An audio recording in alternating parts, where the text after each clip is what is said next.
আসসালামু আলাইকুম রহমতুল্লাহ। আজকে আমাদের আলোচনার টপিক হলো বাংলাদেশের শিল্প ও এর বৈশিষ্ট্য প্রকারভেদ। আমরা এই কয়েকটা টপিক আজকে পড়ব। আমরা প্রথমত শিল্প সংক্রান্ত ধারণাটাতে যাব, যে শিল্প কাকে বলে, শিল্পের বৈশিষ্ট্য কি, বাংলাদেশের যে শিল্পগুলো আছে এই শিল্পগুলো কোনটার ডেফিনেশন কি, তারপর আকৃতিটা কেমন, এই বিষয়ে একটা সংক্ষিপ্ত আলোচনায় আমরা যাব। প্রথমেই আমাদের দেখতে হবে বাংলাদেশের শিল্প সংক্রান্ত ধারণা। আমরা যদি দেখি, শিল্পের ডেফিনেশন বলা হচ্ছে এভাবে, যে কোনো সমজাতীয় দ্রব্য বা সেবা উৎপাদনে নিয়োজিত সকল উৎপাদন প্রতিষ্ঠান বা ফার্মের সমষ্টিকে আমরা শিল্প বলে থাকি। তাহলে শিল্প বলতে আমরা যেই এরিয়াটাকে বুঝি, অ্যাকচুয়ালি শিল্প বলতে কোন এরিয়াটাকে বলা হবে। আমরা যদি দেখি, যে আমরা যদি চিন্তা করি জুতা উৎপাদনকারী প্রতিষ্ঠান,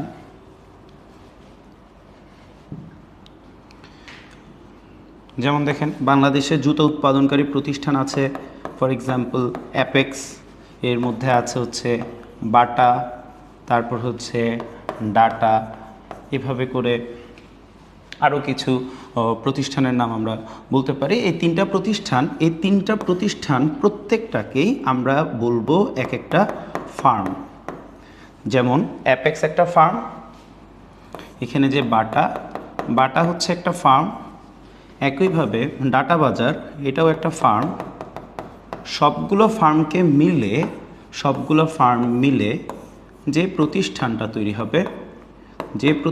তৈরি হবে তাকে আমরা বলবো একটা শিল্প, এবং এই শিল্পটাকে আমরা বলতে পারি জুতা শিল্প।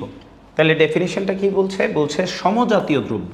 দেখেন, ও জুতা উৎপাদন করে, এও জুতা উৎপাদন করে, এও জুতা উৎপাদন করে, এই তিনজন জুতা উৎপাদনকারী সমজাতীয় দ্রব্য বা সেবা উৎপাদনে নিয়োজিত সকল ফার্ম, এভাবে করে জুতা উৎপাদনকারী প্রতিষ্ঠান হচ্ছে তিনটি।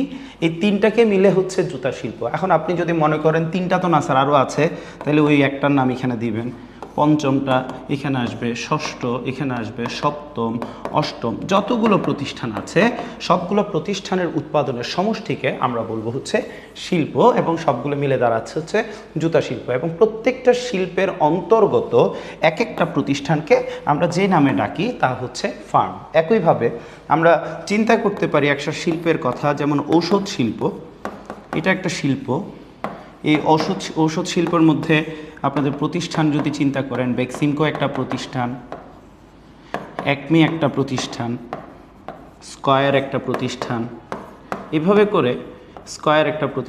করে যতগুলো প্রতিষ্ঠান আছে সবগুলোর সমষ্টিকে আমরা বলতে পারি শিল্প। তাহলে সমজাতীয় দ্রব্য উৎপাদনকারী সকল ফার্মের সমষ্টিকে আমরা শিল্প বলে থাকি।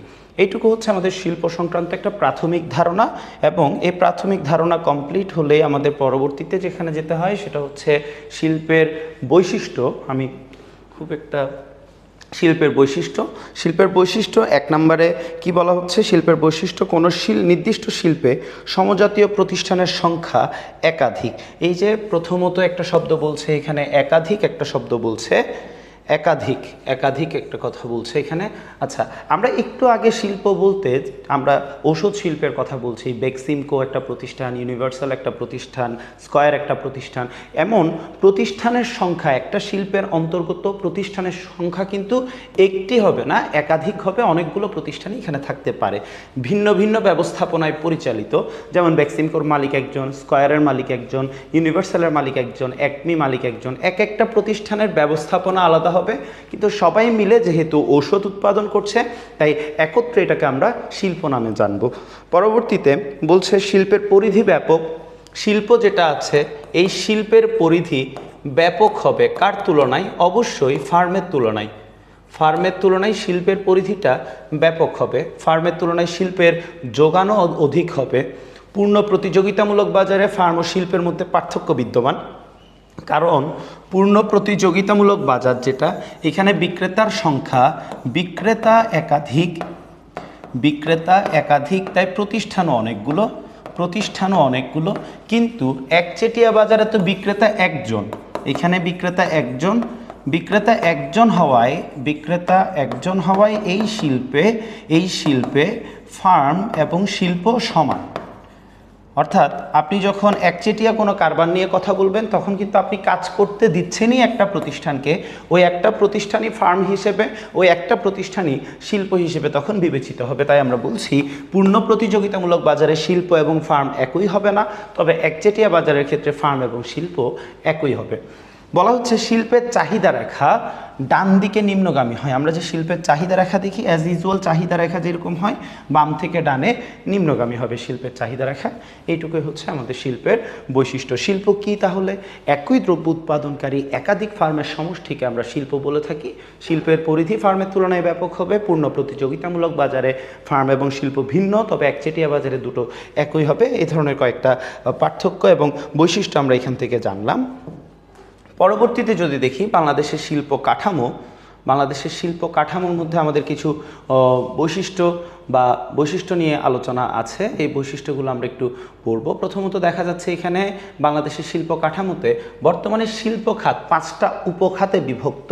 5টা উপখাত, আমরা যেভাবে কৃষির ক্ষেত্রে বিভিন্ন উপখাত দেখি, কৃষির ক্ষেত্রে আমরা উপখাত দেখি কি যেমন শিল্প, শস্য, শাকসবজি, তারপর হচ্ছে বনজ সম্পদ, মৎস্য সম্পদ, প্রাণীজ সম্পদ, এইভাবে করে কয়েকটা সেগমেন্টে আমরা শিল্পকে ভাগ করতে দেখি। ঠিক একইভাবে যখন আমরা শিল্প নিয়ে কথা বলি আমরা কৃষিকে ভাগ করি, কিন্তু যখনই আমরা শিল্প নিয়ে কথা বলি শিল্পকে আমরা 5টি উপখাতে ভাগ করতে দেখি। এর মধ্যে খ নাম্বার, গ, ঘ, ঙ, এই 5টি। এর মধ্যে একটা হচ্ছে ম্যানুফ্যাকচারিং সেক্টর, একটা হচ্ছে খনিজ ও খনন, একটা হচ্ছে বিদ্যুৎ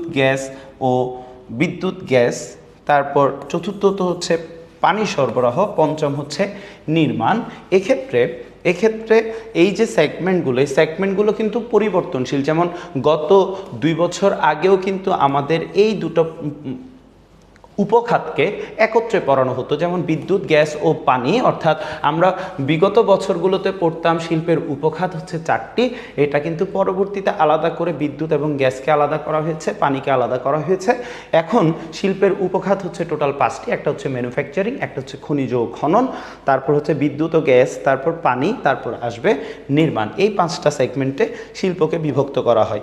আমরা যদি দেখি পরবর্তীতে শিল্পের বাকি বৈশিষ্ট্যের মধ্যে মালিকানার ধরনের কথা বলা হচ্ছে। স্বাধীনতার পর এদেশের বৃহদায়তন শিল্প প্রতিষ্ঠান সমাজতান্ত্রিক চিন্তাভাবনায় উদ্ভূত হয়ে সরকার রাষ্ট্রীয়করণ করে। স্বাধীনতার পরে রাষ্ট্রীয়করণ করা হয় 1975 সালের পরবর্তী সময়ে দেশের শিক্ষাঙ্গনে বেসরকারীকরণ প্রক্রিয়া শুরু হয় এবং এদেশের শিল্প খাতে দ্বৈত মালিকানা বর্তমানে রয়েছে। অর্থাৎ যখনই 1971 পরবর্তী সময়টাতে রাষ্ট্রীয়করণ করা হয়, শিল্প প্রতিষ্ঠানগুলো সরকারি নিয়মেই চলবে, কিন্তু 75 পরবর্তী সময়টাতে কিন্তু এটা আবার বেসরকারীকরণ করা হয়। এই বেসরকারীকরণের ফলে দ্বৈত মালিকানার কথা বলা হচ্ছে, অর্থাৎ সরকারি ও বেসরকারি মালিকানা এখানে ইনক্লুড হয়েছে।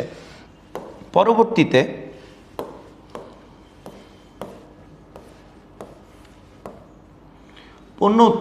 পণ্য উৎপাদনের ক্ষেত্রে দেখা যায় বাংলাদেশের শিল্প কারখানায় স্বল্প পরিমাণে মূলধন দ্রব্য, বাংলাদেশের শিল্প কারখানাগুলোতে স্বল্প পরিমাণে মূলধনী পণ্য এবং অধিক পরিমাণে ভোগ্য পণ্য উৎপাদিত হয় অধিক পরিমাণে এবং স্বল্প পরিমাণে মূলধন দ্রব্য উৎপাদিত হয়। এছাড়া কিছু কিছু শিল্প কারখানায় মাধ্যমিক পণ্য উৎপাদিত হয়, যেমন তুলা, গম, পাট প্রাথমিক পণ্য, সুতা, আটা, ময়দা মাধ্যমিক পণ্য এবং কাপড় তৈরি, পোশাক, ব্রেড, বিস্কুট চূড়ান্ত পণ্য বা ভোগ্য পণ্য উৎপাদিত হয়। অন্যদিকে মূলধনী পণ্য বলতে ফার্নিচার তৈরির যন্ত্রপাতি, গাড়ির ক্ষুদ্রাংশ এবং পানি এবং পাম ইত্যাদি কি হয়? উৎপাদিত হয়। আমরা এটাকে এভাবে ক্লারিফাই করতে পারি যে পণ্য উৎপাদনের ক্ষেত্রে বাংলাদেশে স্বল্প পরিমাণ মূলধন পণ্যগুলো, অর্থাৎ যে যন্ত্রপাতিগুলোর ব্যাপার আছে, যন্ত্রপাতি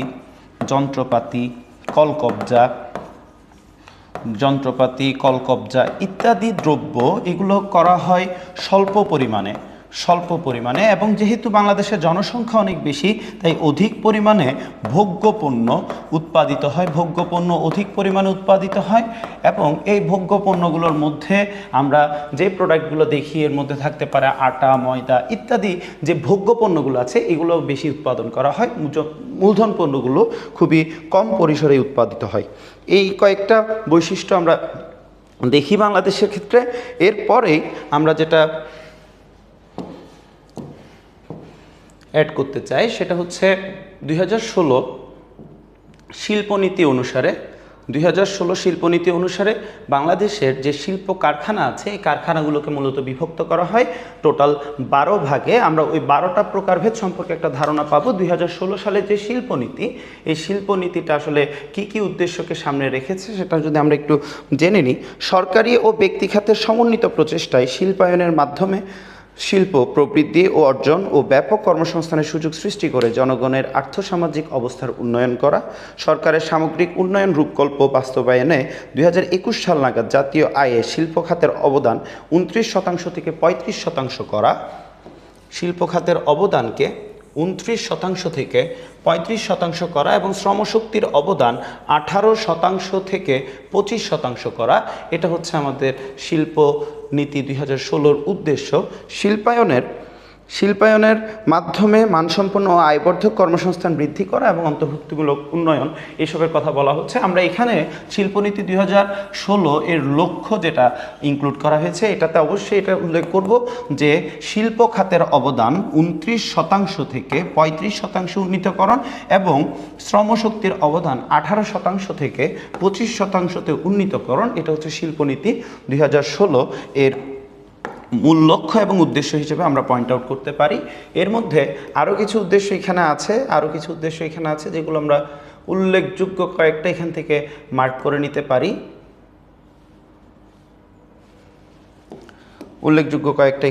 করে নিতে পারি।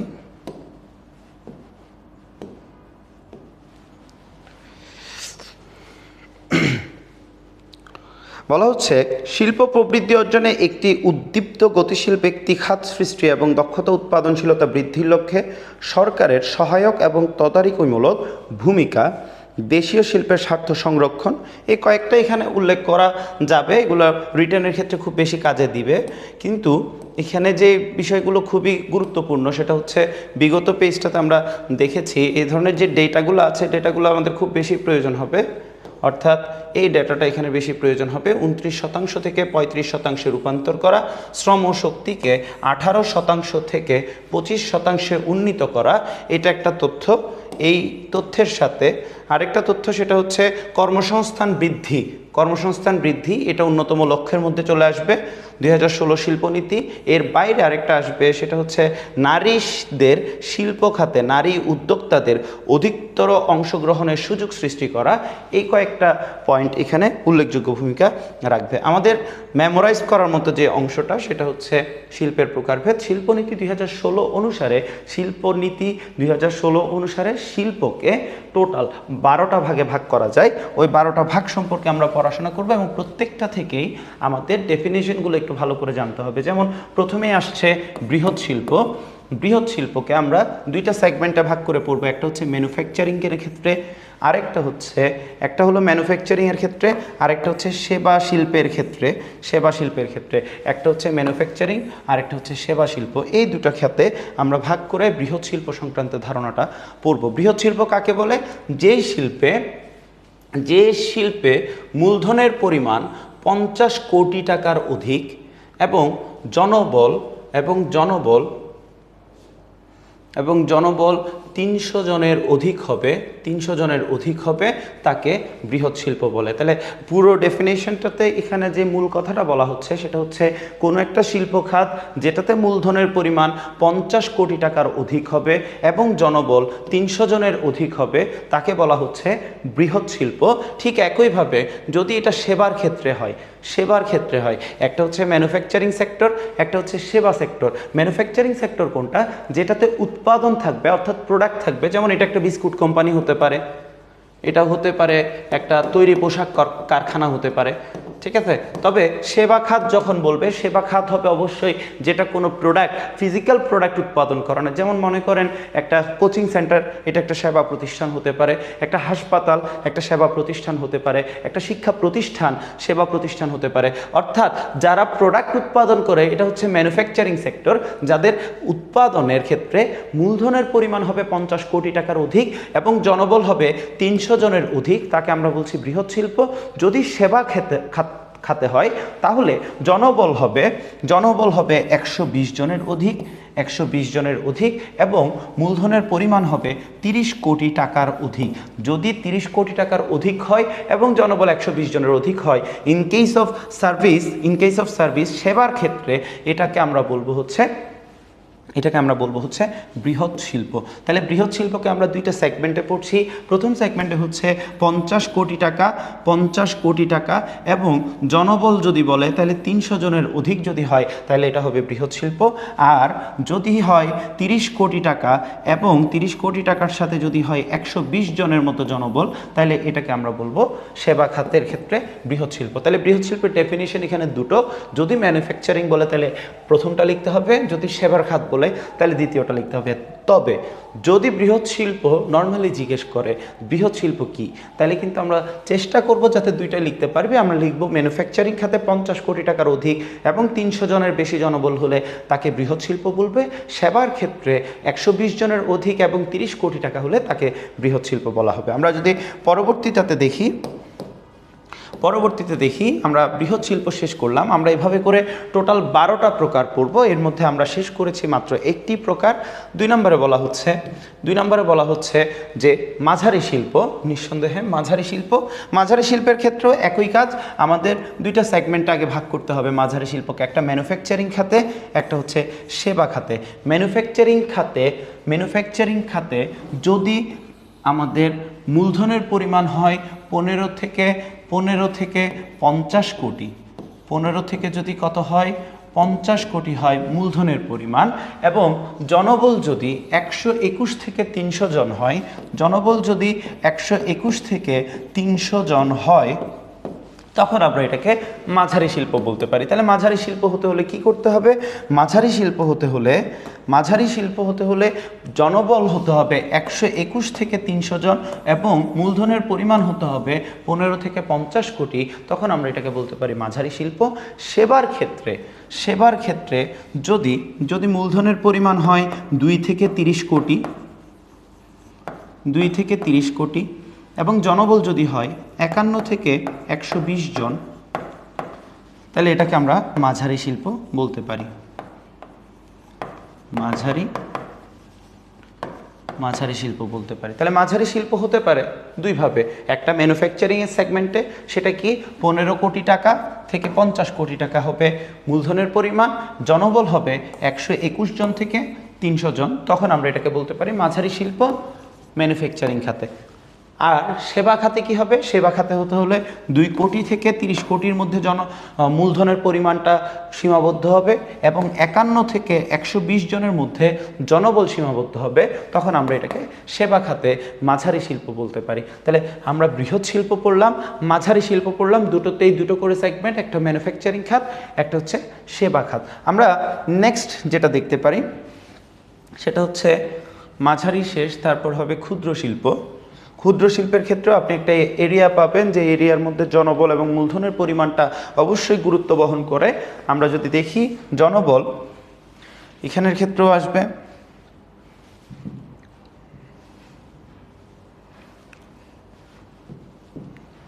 ওকে। ক্ষুদ্র শিল্পর ক্ষেত্রে আমরাও দেখব ম্যানুফ্যাকচারিং খাত এবং সেবা খাত।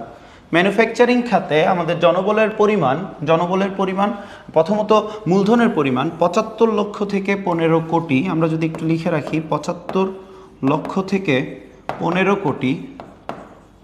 কোটি, এটা হচ্ছে মূলধনের পরিমাণ, এবং জনবল যদি হয় 31 থেকে 120 জন, তাহলে এটাকে আমরা ক্ষুদ্র শিল্প বলতে পারি। আর যদি কিসের ক্ষেত্রে হয়? যদি হয় ক্ষুদ্র শিল্প সেবার ক্ষেত্রে, তখন হবে 10 লক্ষ টাকা থেকে 2 কোটি টাকা, 10 লক্ষ থেকে 2 কোটি টাকা, এবং জনবল হবে 16 থেকে 50 জন, তখন আমরা এটাকে বলতে পারি ক্ষুদ্র শিল্প। আমরা এগুলো খুব ছোট করে কোনো একটা পেজে মার্ক করে কিন্তু লিখে রাখতে পারি আমরা কিভাবে ডিফাইন করতেছি বৃহৎ, মাঝারি এবং ক্ষুদ্র শিল্প। প্রত্যেকটাতেই কিন্তু দুটো করে সেগমেন্ট, একটা ম্যানুফ্যাকচারিং খাত, একটা সেবা খাত। আমরা যদি পরবর্তীতে দেখি পরবর্তীতে যদি দেখি আমাদেরকে বলা হচ্ছে ক্ষুদ্র শিল্প থেকেও ক্ষুদ্র একটা শিল্প আছে যেটার নামকরণ করা হয়েছে মাইক্রো শিল্প নামে। মাইক্রো শিল্পতেও আমরা দেখতে পাই যে মাইক্রো শিল্পকে প্রথমত ডিফাইন করা হচ্ছে ম্যানুফ্যাকচারিং খাতে, আবার সেবা খাতে, দুইটা আলাদা আলাদা সেগমেন্টে এটাকে ভাগ করা হয়েছে। মাইক্রো শিল্পর ক্ষেত্রে আমরা দেখতে পাই যে 10 লক্ষ টাকা থেকে যদি 75 লক্ষ টাকা পর্যন্ত একটা সেগমেন্ট থাকে।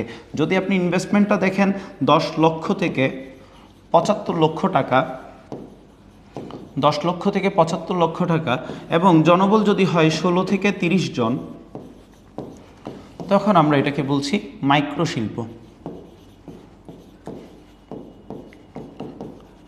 মাইক্রো শিল্প। আর যদি সেবা খাত যদি বিবেচনায় আনা হয় তাহলে এটা হবে 10 লক্ষ টাকার নিচে, 10 লক্ষ টাকার নিচে, এবং জনবল 10 লক্ষ টাকার নিচে যদি হয়, 10 লক্ষ টাকার নিচে অর্থ, এবং জনবল হচ্ছে সর্বোচ্চ 15 জন। জনবল যদি হয় সর্বোচ্চ 15 জন, তখন আমরা এটাকে বলতে পারি মাইক্রো শিল্প। তাহলে মাইক্রো শিল্পকে আমরা ডিফাইন করতে পারি দুইভাবে, একটা ম্যানুফ্যাকচারিং খাত আর একটা সেবা খাত। ম্যানুফ্যাকচারিং খাতে হবে যদি 10 লক্ষ থেকে এটা 75 লক্ষ টাকা পর্যন্ত মূলধনের পরিমাণ, এবং 16 থেকে 30 জন পর্যন্ত যদি জনবল হয় তাহলে এটা মাইক্রোশিল্প হবে in terms of manufacturing sector. আর যদি সেবা খাত যদি আমরা বিবেচনায় আনি তাহলে 10 লক্ষ টাকা থেকে এটা নিচে হবে, এবং সর্বোচ্চ 15 জনের মধ্যে আমাদের জনবলটা সীমাবদ্ধ থাকবে, তখন আমরা এটাকে বলতে পারি মাইক্রোশিল্প। পরবর্তীতে আমরা টোটাল প্রকার পড়ব 12টার মধ্যে প্রথম 4টা আমরা কমপ্লিট করেছি। এর মধ্যে একটা হচ্ছে বৃহৎ শিল্প, একটা ছিল হচ্ছে মাঝারি শিল্প, একটা ক্ষুদ্র শিল্প, এখন আমরা পড়েছি মাইক্রোশিল্প। মাইক্রোশিল্প কমপ্লিট করে আমরা পরবর্তীতে দেখতে পাই হচ্ছে কুটির শিল্প। কুটির শিল্প, কুটির শিল্পে একটা অতিরিক্ত অংশ আছে, সেটা হচ্ছে পরিবারের সদস্যদের প্রাধান্যভুক্ত। অর্থাৎ এখানে কিন্তু দুটো সেগমেন্ট আর নাই, ম্যানুফ্যাকচারিং সেক্টর কিংবা সেবা সেক্টর এভাবে করে আমাদের আলাদা করতে হবে না। সার্ভিস সেক্টর বা ম্যানুফ্যাকচারিং সেক্টর আলাদা না করে প্রথমেই উল্লেখ করা হচ্ছে যেই শিল্পে পরিবারের সদস্যরা অন্তর্ভুক্ত থাকবে সেই শিল্পকে আমরা বলছি কুটির শিল্প। এবং এক্ষেত্রে একটা কোটেশন লাগবে, সেটা হচ্ছে 10 লক্ষ টাকার নিচে, 10 লক্ষ টাকার নিচে হবে মূলধনের পরিমাণ, এবং জনবল হবে সর্বোচ্চ 15 জন। অর্থাৎ আপনারা ক্ষুদ্র শিল্পের মাইক্রো শিল্পের ক্ষেত্রে যেটা পড়ে এসেছেন সেই ঘটনাটাই যদি ঘটে পরিবারের সদস্যদের প্রাধান্যের ভিত্তিতে ঘটে, তাহলে এটাকে আমরা বলছি কুটির শিল্প। অর্থাৎ কুটির শিল্পের ক্ষেত্রে সর্বোচ্চ জনবল থাকবে 15 জন, সর্বোচ্চ জনবল থাকবে 15 জন, সর্বোচ্চ জনবল থাকবে 15 জন, 15 জন, 15 জন, এবং মূলধনের পরিমাণ থাকবে সর্বোচ্চ 10 লক্ষ টাকা। মূলধনের পরিমাণ থাকবে সর্বোচ্চ 10 লক্ষ টাকা, তাকে আমরা বলছি কুটির শিল্প। তারপর আমরা দেখতে পারি যে হস্ত কারুশিল্প। হস্ত কারুশিল্পকে আমরা কিভাবে ডিফাইন করি দেখি একটু। হস্ত কারুশিল্প হচ্ছে কারুশিল্পের শৈল্পিক মনন ও শ্রমের ব্যাপক ব্যবহার বা বংশ পরম্পরা প্রাপ্ত মেধা, দক্ষতা, কলাকৌশলের মাধ্যমে অথবা সৃজনশীল ব্যক্তি প্রশিক্ষণ গ্রহণ করে প্রয়োজনে আধুনিক প্রযুক্তি ব্যবহারের মাধ্যমে এবং সময়ের পরিবর্তনশীলতাকে সমন্বয় করে নান্দনিক ব্যবহারিক যে পণ্য উৎপাদিত হয় তাকে আমরা হস্ত কারুশিল্প বলতে পারি। এটা এমন কিছু না যেটাতে আপনি অনেকগুলো শ্রমিককে কাজে লাগাবেন, সবাই একসাথে মিলে কাজ, বিষয়টা মোটেও এরকম না। হস্ত কারুশিল্প নান্দনিক যে কোনো কাজ হতে পারে, এটা মৃত্তিকা বিজ্ঞান, এটা কোনো একটা ভাস্কর্য তৈরি হতে পারে, এটা নকশি কাঁথা হতে পারে, অথবা কোনো নতুন ডিজাইন তৈরি করা হতে পারে। অর্থাৎ হস্ত কারুশিল্প যেটা বংশ পরম্পরায় কিংবা নিজের সৃজনশীলতা থেকে তৈরি হয়, সেই শিল্পের কথা বলা হচ্ছে হস্ত কারুশিল্প, অন্যতম একটা প্রকার। আমরা এইটুকুই লিখব, এর বাইরে যদি আমাদের কিছু লিখতে হয় এটার সাথে সামঞ্জস্য রেখে লিখতে হবে। এখানে কোনো মূলধনের পরিমাণ কিংবা জনবল এখানে গুরুত্ব বহন করে না তেমন একটা, এটা সম্পূর্ণ নান্দনিকতাকে বেশিরভাগ বোঝানো হয়। পরবর্তীতে আমরা যদি দেখি হাইটেক শিল্প হচ্ছে যেটা সম্পূর্ণ পুঁজি নির্ভর হবে। হাইটেক শিল্প যেটা হবে সম্পূর্ণ পুঁজি নির্ভর এবং এটা হবে হচ্ছে জ্ঞান এবং পুঁজি নির্ভর হবে এবং পরিবেশ বান্ধব হবে, বিশেষ করে গবেষণা এবং উন্নয়নকে এটা নির্দেশ করে। হাইটেক শিল্প বিভিন্ন নতুন প্রযুক্তির সাথে আমাদের দেশের বিভিন্ন সেক্টরকে পরিচিত করানো, এটা হাইটেক শিল্পের মধ্যে পড়ে। এটা অনেকটা সরকারি ফাইন্যান্স থাকে যাতে করে আমরা প্রযুক্তিগত উন্নয়নের সাথে খাপ খাওয়াতে পারি। এটা শিক্ষার ক্ষেত্রে, চিকিৎসার ক্ষেত্রে, কৃষির ক্ষেত্রে বিভিন্ন দিকে এটার গুরুত্ব অনস্বীকার্য। তারপর যদি আমরা দেখি তারপরে কি বলা হচ্ছে, দেখতেছি তো না, সৃজনশীল শিল্প।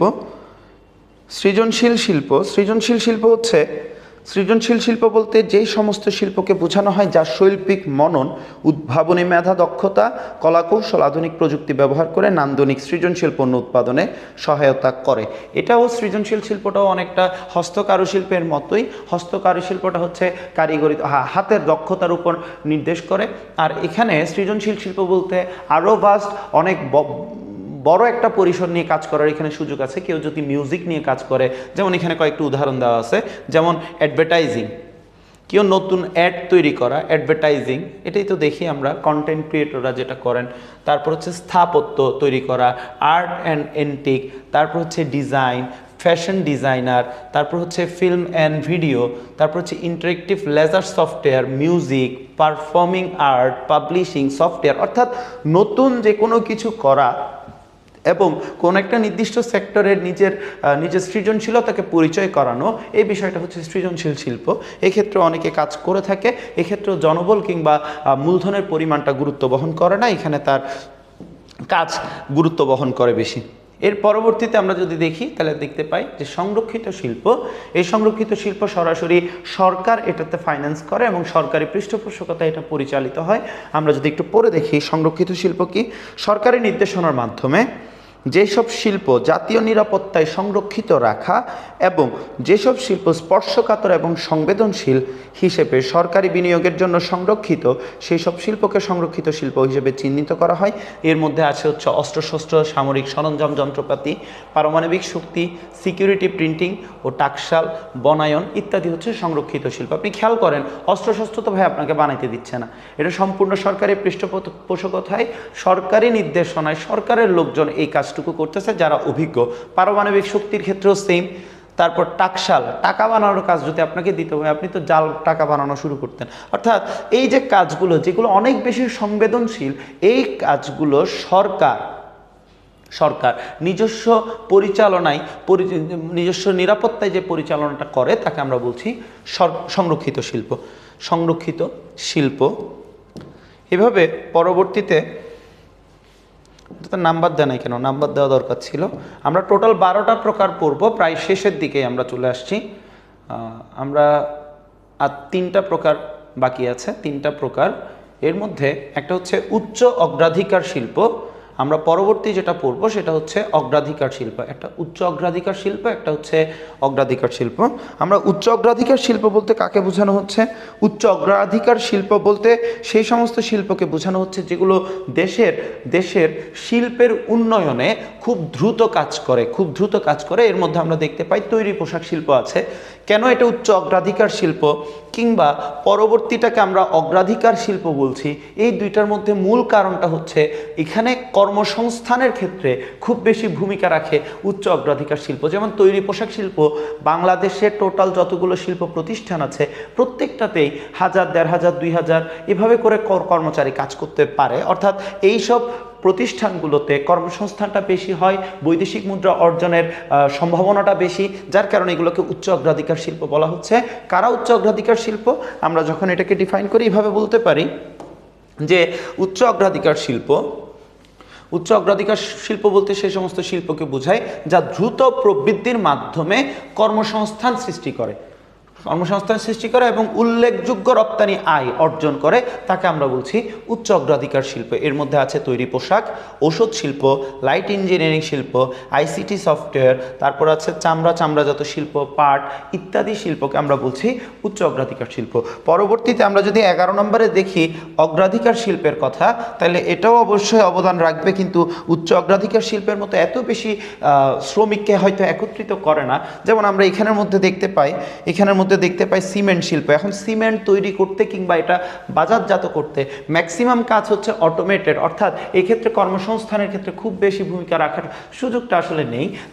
বলা হচ্ছে যেই শিল্পগুলো বিকাশমানভাবে বা ক্রমবর্ধমানভাবে দেশের রপ্তানিতে অবদান রাখতে শুরু করেছে তাকে আমরা বলছি অগ্রাধিকার শিল্প। এর মধ্যে আসতেছে প্লাস্টিকের কথা, জাহাজ নির্মাণ শিল্প, হিমায়িত খাদ্যের ক্ষেত্রে আমাদের অবস্থান কিন্তু আগের তুলনায় অনেক ভালো হচ্ছে। তারপর হস্তকারুশিল্প, বীজশিল্প, অর্থাৎ যা এখনো পর্যন্ত রপ্তানিতে খুব একটা ভালো অবস্থায় নেই, তবে আস্তে আস্তে ক্রমবর্ধমান একটা পরিস্থিতি পার করছে, তাকে আমরা বলতে পারি হচ্ছে অগ্রাধিকার শিল্প। এটা হচ্ছে 11 নম্বর। আমরা সর্বশেষ যে শিল্প নিয়ে কথা বলতে পারি সেই শিল্পের নাম হচ্ছে নিয়ন্ত্রিত শিল্প। নিয়ন্ত্রিত শিল্প মানে কি? নিয়ন্ত্রিত শিল্প বলতে যেগুলো প্রাকৃতিক বা খনিজ সম্পদের সর্বোচ্চ ব্যবহার নিশ্চিত করবে দেশের স্বার্থে সেবামূলক বা বিনোদনমূলক কিছু শিল্প স্থাপনের বিষয়ে সরকারি হস্তক্ষেপ গ্রহণ করা হয়েছে, যাকে আমরা বলতে পারি নিয়ন্ত্রিত শিল্প। যেমন যন্ত্রচালিত ট্রলারযোগে গভীর সমুদ্রের মধ্যে মৎস্য আহরণ করা। বেসরকারি খাতে নিয়ন্ত্রিত শিল্প মানে এগুলো সরকারি আন্ডারে থাকবে, সরকার চাইলে এই পরিধিকে আরও বড় করতে পারে, এই ধরনের একটা পরিস্থিতিকে আমরা বলতেছি হচ্ছে নিয়ন্ত্রিত শিল্প। নিয়ন্ত্রিত শিল্প কিন্তু সরকারেরই পরিচালনা করতে হবে, এই ধরনের কোনো বাধ্যবাধকতা নাই। যেটা সরকারের অবশ্যই পরিচালনা করতে হবে ওইটার নাম কিন্তু সংরক্ষিত শিল্প। আমরা কিছুক্ষণ আগেই কিন্তু সংরক্ষিত শিল্প সম্পর্কে পড়েছি, যেমন অস্ত্রশস্ত্র, যেমন পারমাণবিক চুল্লি, যেটাতে আসলে সরকারের হস্তক্ষেপই থাকতে হবে, এটা সাধারণ জনতার হস্তক্ষেপে আসতেই পারে না, ওটাকে আমরা পড়েছি সংরক্ষিত শিল্প। তবে নিয়ন্ত্রিত শিল্পের মধ্যে কিন্তু জনগণের অংশগ্রহণটার সুযোগ রয়েছে এবং জনগণের অংশগ্রহণ থাকে তবে সরকারি নিয়ন্ত্রণে, তখন আমরা এটাকে নিয়ন্ত্রিত শিল্প বলছি। টোটাল 12টা প্রকার আমরা এখানে পড়েছি। 12টা প্রকারের মধ্যে প্রথম 5টা প্রকার অর্থাৎ বৃহৎ শিল্প, মাঝারি শিল্প, ক্ষুদ্র শিল্প, তারপর ক্ষুদ্র শিল্প, মাইক্রো শিল্প, কুটির শিল্প, এই প্রথম 5টি একটু বেশি গুরুত্ব বহন করবে, লাস্টেরগুলো থেকে পরীক্ষায় আসার সম্ভাবনা তুলনামূলকভাবে কম। আমরা লাস্ট একটা টপিক পড়ছি, বাংলাদেশের শিল্প কাঠামোর বৈশিষ্ট্য। বাংলাদেশের শিল্প কাঠামোর বৈশিষ্ট্য কি আমরা এতক্ষণ যা পড়েছি তা মোটামুটি একটা ধারণা দিয়েছে। তারপরেও আমরা যদি দেখি শিল্প কাঠামোতে যেটা হয়, প্রথমত বলছে দ্বৈত মালিকানা। আপনি বাংলাদেশের শিল্প কাঠামোকে একটা নির্দিষ্ট স্টেজে কিংবা সরকারি কিংবা বেসরকারি এভাবে আলাদা করতে পারবেন না। সরকার এবং বেসরকারি প্রতিষ্ঠান দুটোরই অংশগ্রহণ কিন্তু শিল্পের ক্ষেত্রে রয়েছে, 1 নম্বর। 2 নম্বর বলা হচ্ছে পুঁজির স্বল্পতা। বাংলাদেশের শিল্প প্রতিষ্ঠানের শিল্প মালিকদের পুঁজির স্বল্পতা রয়েছে, তারা মূলধনের অভাবে বিভিন্ন প্রতিষ্ঠান রান করতে গিয়ে অনেক সময় হিমশিম খেতে হয় তাদের। 3 নম্বর বলা হচ্ছে মূলধনী শিল্প বা ভারী শিল্পের অবস্থানটা খুবই কম। এখানে মূলধনী শিল্প বা ভারী শিল্প স্বল্প, এটা লিখতে হবে স্বল্প, অর্থাৎ আমাদের দেশে যেগুলো যান্ত্রিক ব্যাপার আছে, যেমন বলতে পারেন বিভিন্ন ট্রেন তৈরি করা, জাহাজ তৈরি করা, এই ধরনের বড় শিল্পর ক্ষেত্রে কিন্তু বাংলাদেশের অবস্থানটা খুবই কম।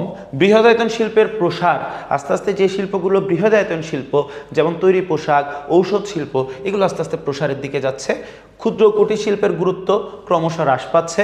ক্ষুদ্র মাঝারি শিল্প বিকাশমান, রাষ্ট্রায়ত্ত খাতের ব্যর্থতা এটা প্রমাণিত, এবং বেসরকারি খাতের প্রাধান্য, রাষ্ট্রায়ত্ত খাতের থেকে অনেকগুলো প্রতিষ্ঠানকে বেসরকারি খাতে ছেড়ে দেওয়া হচ্ছে। প্রত্যক্ষ বৈদেশিক বিনিয়োগ, বাইরের দেশ সরাসরি এসে আমাদের দেশে বিনিয়োগ করার সুযোগ পায় এবং এই সুযোগের কারণে কিন্তু আমাদের দেশের অর্থনীতিতেও চাঙ্গা হচ্ছে, এটা অনস্বীকার্য। ফরেন ডিরেক্ট ইনভেস্টমেন্ট, এই ব্যাপারটা বাংলাদেশের মধ্যে রয়েছে। আমরা এই পুরো স্লাইডের মধ্যে যেটুকু জানলাম সেটা হচ্ছে বাংলাদেশের শিল্প অ্যাকচুয়ালি কি অবস্থায় আছে, এছাড়াও বাংলাদেশের শিল্পের প্রকারভেদ কি, শিল্প কি এবং শিল্পের বৈশিষ্ট্য কি, এই সংক্রান্ত আলোচনা আমরা সম্পন্ন করেছি। আবার দেখা হবে ইনশাল্লাহ নেক্সট কোনো ভিডিওতে। সেই পর্যন্ত ভালো থাকবেন। আল্লাহ হাফেজ, আসসালামু আলাইকুম।